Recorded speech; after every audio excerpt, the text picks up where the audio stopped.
Thanks, Craig, for the kind introduction and also for inviting me here to speak at FreightWaves. Before I dive in, I just want to mention that while there won't be a formal Q&A, I will be sticking around afterwards. You can find me in the lobby, and I'm happy to answer any questions or just chat if you want. You can also contact me online, Twitter, LinkedIn, Facebook. I'm pretty easy to find. So my topic here today is how dating culture affects the economy, how dating culture affects consumer culture. Specifically, what does it mean when the single population in the US explodes from 25% of the adult population back in 1960 to about 50% today? What does it mean when a disproportionate number of those singles are millennial women, a cohort with perhaps more disposable income than any generation of young women in American history? But before I get to those questions, let me just talk a little bit about my book and how we got here. As you may have gathered from my bio, I do not have the typical background for a dating expert.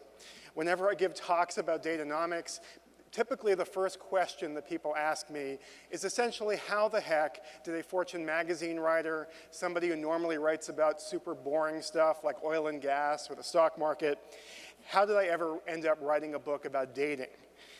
So the answer, the backstory, is that my last full-time employer was Fortune magazine, and the editorial staff at Fortune was disproportionately female. I couldn't help but notice that most of the women at Fortune were single. And they weren't just single, they were unhappily single. They would tell me these dating stories, these dating histories that made no sense to me. They'd tell me about boyfriends who cheated on them repeatedly. Others had stories of guys who disappeared after a first or second date. And some of them claimed never to get asked out on dates at all.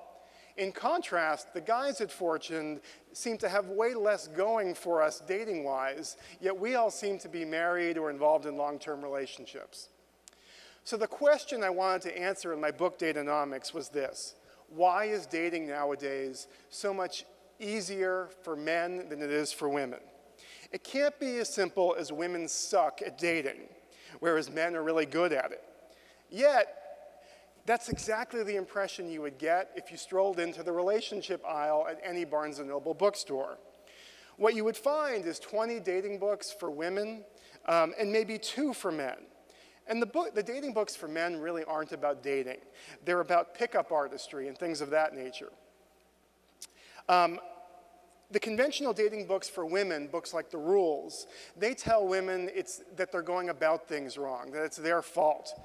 If they hadn't returned his text message 20 minutes too soon or 20 minutes too late, they too would have found their Mr. Right by now. Well, my argument in Date-onomics is that this is not a strategic problem, it's a demographic problem.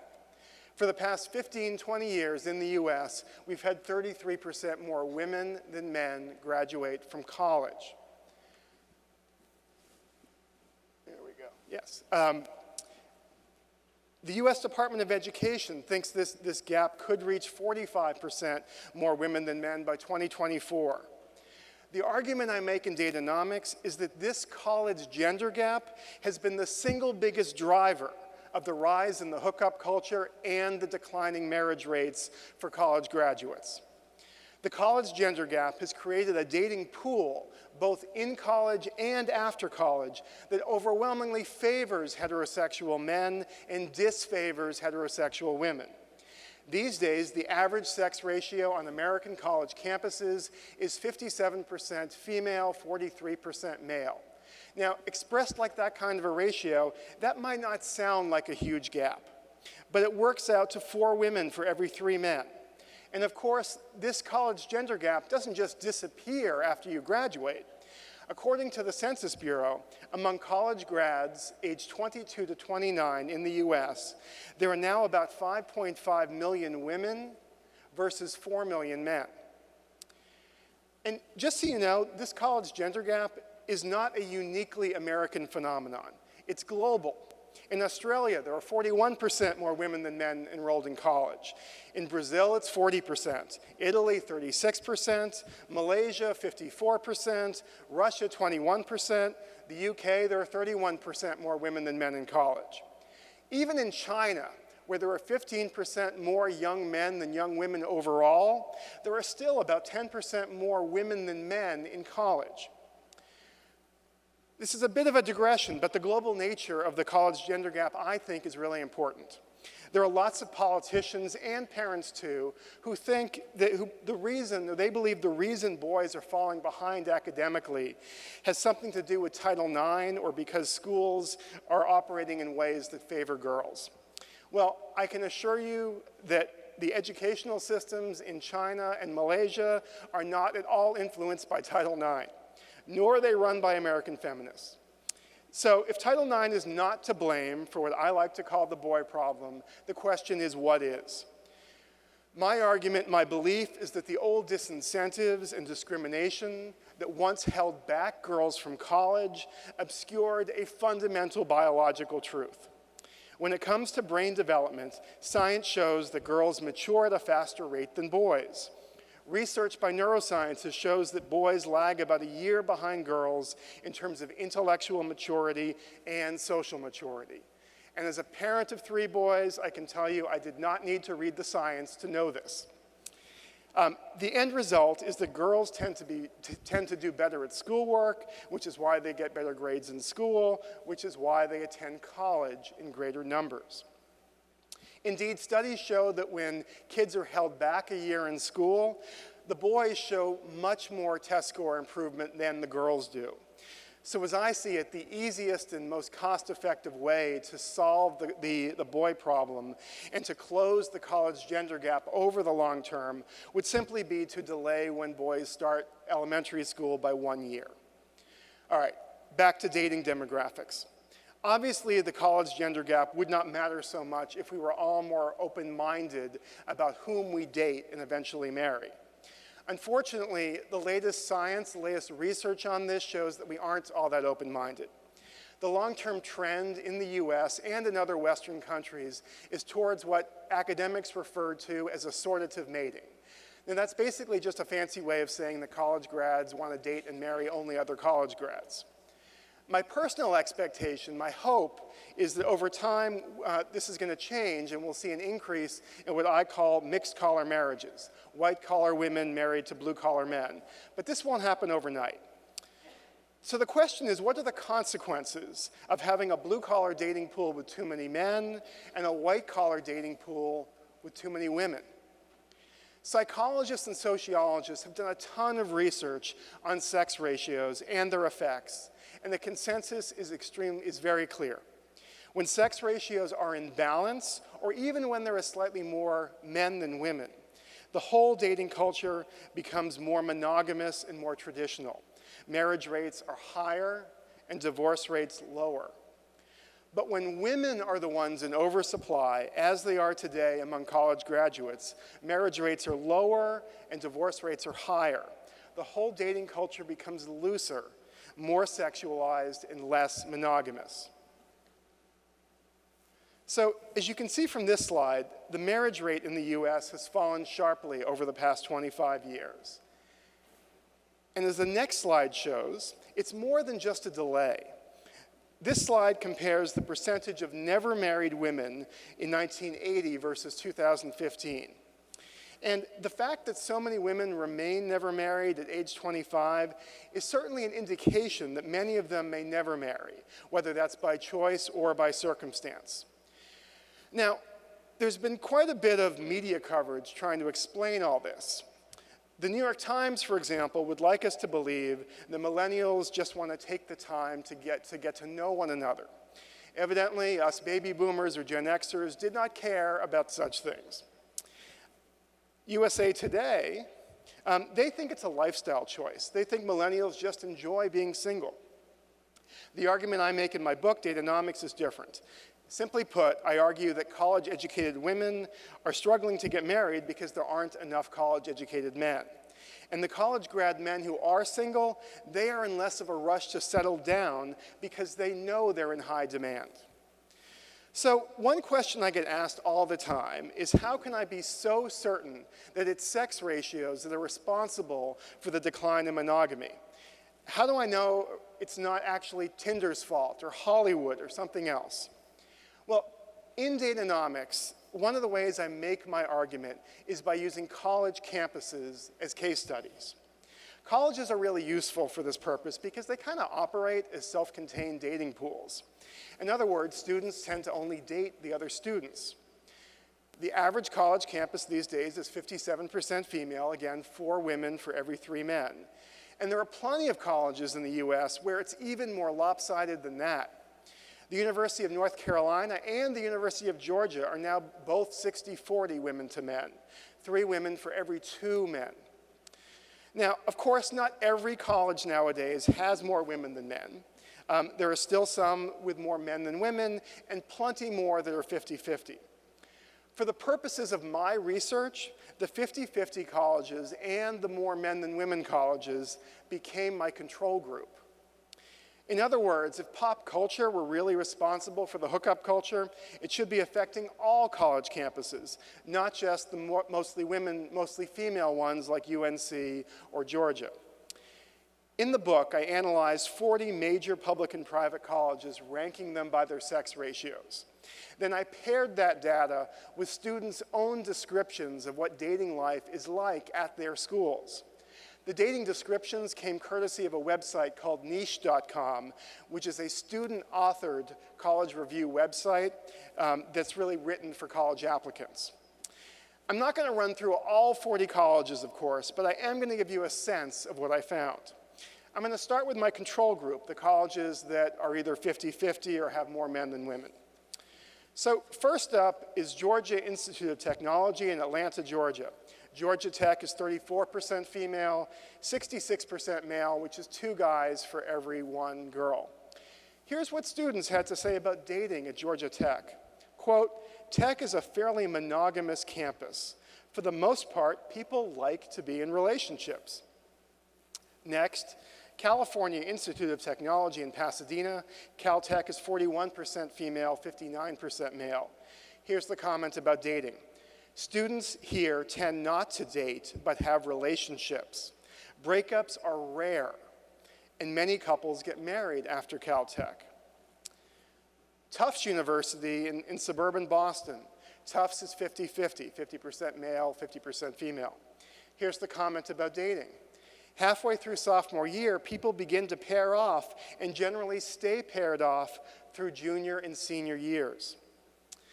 Now let's compare that to the schools that are disproportionately female. Unless you think that I cherry-picked the craziest, most socially liberal schools in the nation for this, I want you to know that the first 2 colleges on my list are both religious. So first, Providence College in Rhode Island. Providence is a Catholic college that is 58% female. Here's what students had to say about dating at Providence College. Quote, one disheartening and noticeable trend is the demise of dating. Drunken hookups, commitment-free, of course, are in the vanguard. Next, Baylor University, just a couple hours down the road here in Waco, Texas. A Baptist school, Baylor is 59% female. Here's the comment. The guys practice the requisite Christian business principles, but blow through the Baylor babes that are in endless supply. New York University, NYU is 61% female, 3 girls for every 2 guys. The comment, guys take advantage of the male to female ratio, and most have no plans of settling into a long-term relationship. Okay, so by now, I'm sure some of you are thinking, all right, John, you've got me convinced not to ever send my daughter to NYU. But what does this mean for the economy? So my answer is a lot. When economists and psychologists and others study sex ratios, they don't just look at dating behavior. They look at how changes in sex ratios affect all sorts of behavior, including economic behavior. And one of the things they found is that whichever gender is the one in oversupply tends to be more hardworking, more entrepreneurial, and more industrious. Outside of the US, the country where you really see this play out most dramatically is China. China's population now has 15% more young men than young women, a byproduct of sex selection and China's old one-child policy. Because marriage-age women are relatively scarce in China, young men there must compete in order to attract a wife. And this has had an enormous impact on the Chinese economy. Shang Jinwei is an economics professor at Columbia Business School. He estimates that 20% of China's GDP growth over the past 2 decades has been a byproduct of men having to earn more and be more entrepreneurial in order to attract a wife. Indeed, it's gotten to the point in China where a middle-class man must both own a new car and his own apartment in order for a woman to consider him to be husband material. An article on this subject in the LA Times contained this quote from one Chinese bachelorette. "I would rather cry in a BMW," she said, "than laugh on the back of my boyfriend's bicycle." Another article, this one from Bloomberg, contained an equally surprising comment from a young Chinese husband who was looking forward to the birth of his first child. "I would hope it's a girl," he said, "because boys are too expensive." China has been one of the most patriarchal nations on the planet going back 1,000 years. So for a young husband in China to tell a reporter he hoped to have a girl, let's just say that is a very, very big change. Now here in the US, it's the women, not the men, who are the ones in oversupply, at least among college grads. Here, it's the millennial women who tend to be the go-getters, whereas the millennial men seem to be a little less motivated. Just 2 weeks ago, Bloomberg News ran the following report. Quote, "Millennial males remain less likely to hold down a job than the generation before them, even as women their age work at higher rates."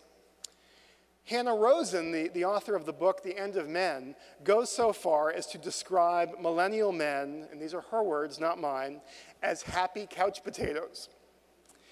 Now for me, it's actually less about millennial men being lazy and way more about millennial women being extra ambitious. Now the question is why? My friend Christina Durante is a behavioral scientist and a professor at Rutgers Business School. In Christina's research, she found that women's priorities change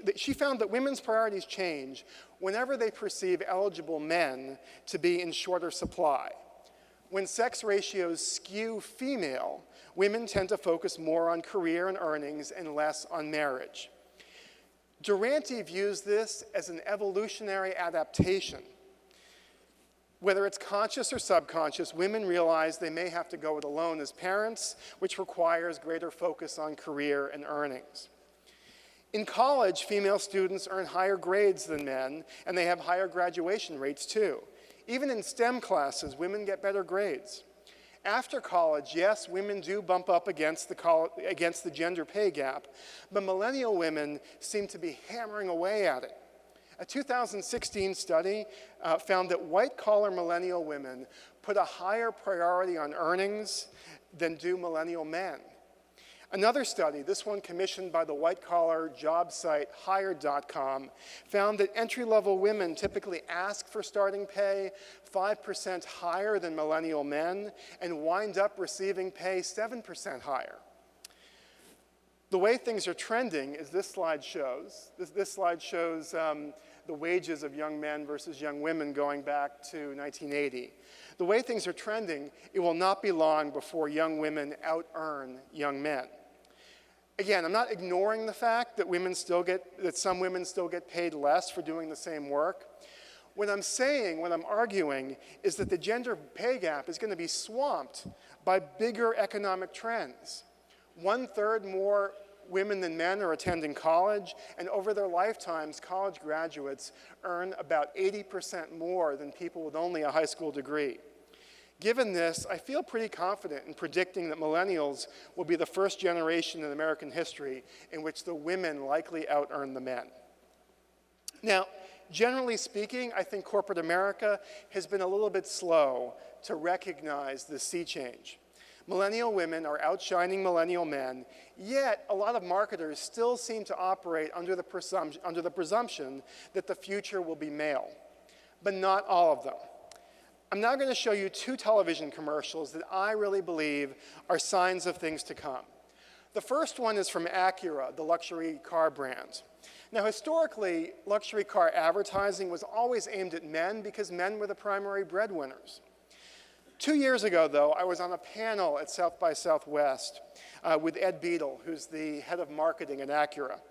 Ed showed this commercial, and it was interesting hearing him talk about how it reflected Acura's strategy of appealing to millennials broadly by targeting what he called badass women specifically. Here it is.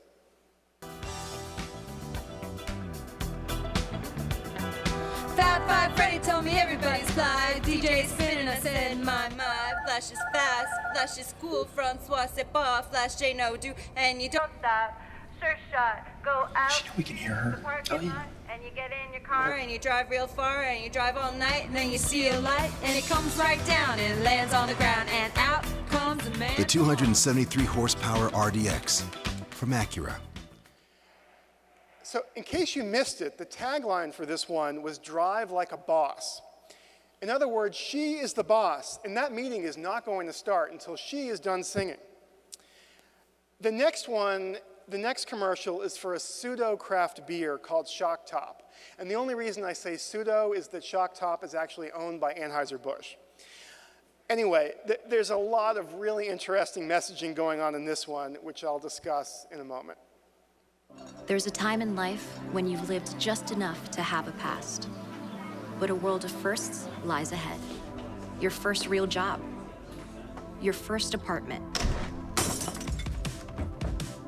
Spending that first paycheck. And a whole lot of other firsts.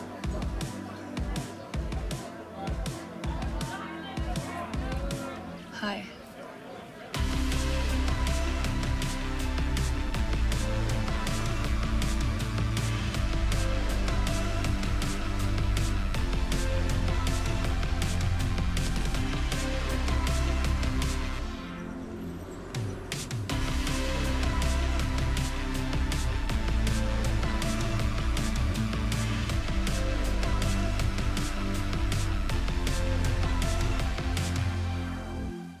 It's all in front of you.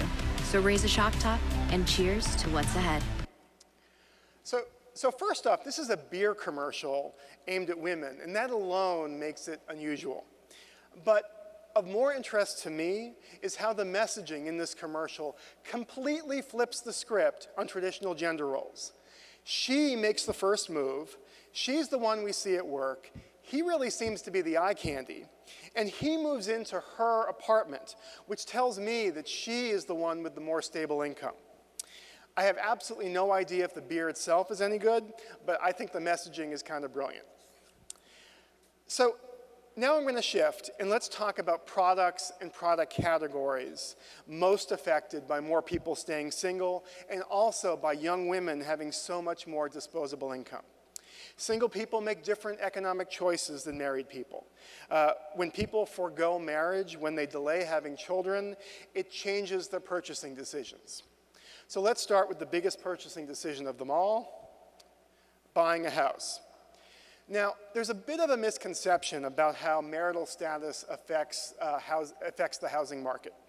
Yes, single people are much less likely to buy a single-family home.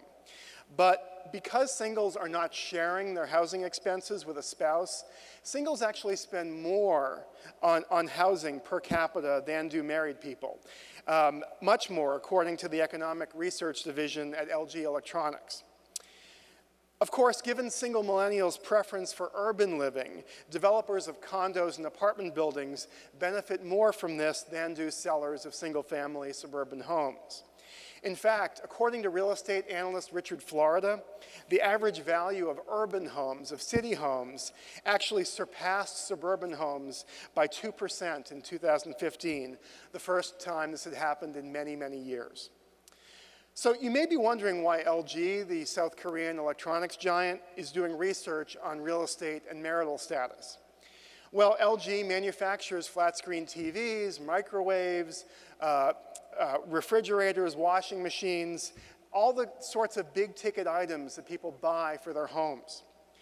As more people put off marriage and remain single and delay kids, LG needs to know how these demographic changes will affect demand for its products. Overall, the growth in the single population is actually good for the economy. Because married people share so many expenses, housing, furniture, all the other stuff, married people actually spend less per capita than single people. The one bit of bad news for a company like LG is that singles spend less money on stuff and more on experiences like gym memberships, travel, and eating out. For example, singles spend 7% less per capita on groceries, but 31% more on eating out. And the dining out data includes takeout food, which obviously bodes well for food delivery services like Uber Eats or Grubhub. In terms of travel, one study found that the average single woman under 40 spends 47% more on travel than the average married woman in the exact same age bracket. Good news here for airlines and resorts. What other products are affected by the growth in the single population? Furniture. Singles spend less money on furniture than married people, which makes sense if they're not buying as many single-family homes. But that doesn't mean there's no demand from singles for less expensive furniture that's still stylish. Along those lines, would anybody like to hazard a guess on what the hottest furniture brand is among millennials? And you can just shout it out. IKEA. Believe it or not, IKEA has become so popular with millennials that young parents have started naming their babies after IKEA products. So if you ever meet a baby named Tarva, now you know why. Let's move on. Automobiles. Research shows that singles spend much more on public transportation and much less on cars. Needless to say, this is not good news for automakers. It's why sales of passenger cars have been sinking. In October, US auto sales fell 2%. And it's also why, as this Fast Company headline shows, it's why automakers have really been struggling to figure out how to reach out to millennial customers. Another one, fashion, apparel. Single people spend 28% more on clothing than married people. What else do single people like? Single people drink more than married people. Now, I'm not passing judgment. I'm not saying that the single life drives people to drink. It's just that, kind of obviously, single people spend more time socializing than married people, and socializing often involves an adult beverage. Demand for wine in particular has been booming. According to the trade publication Wines and Vines, US wine sales increased 6% during the 12 months ended this September, and direct-to-consumer wine shipments rose 15% last year and are expected to top $3 billion this year. So at this point, I've probably got everybody thinking about wine and beer and other refreshments, which probably makes this the right place to stop. Here's my contact information if you have any questions or comments. And as I said, I'll be out in the lobby if you have any questions or would like to say hello afterwards. Thank you for being such a great audience.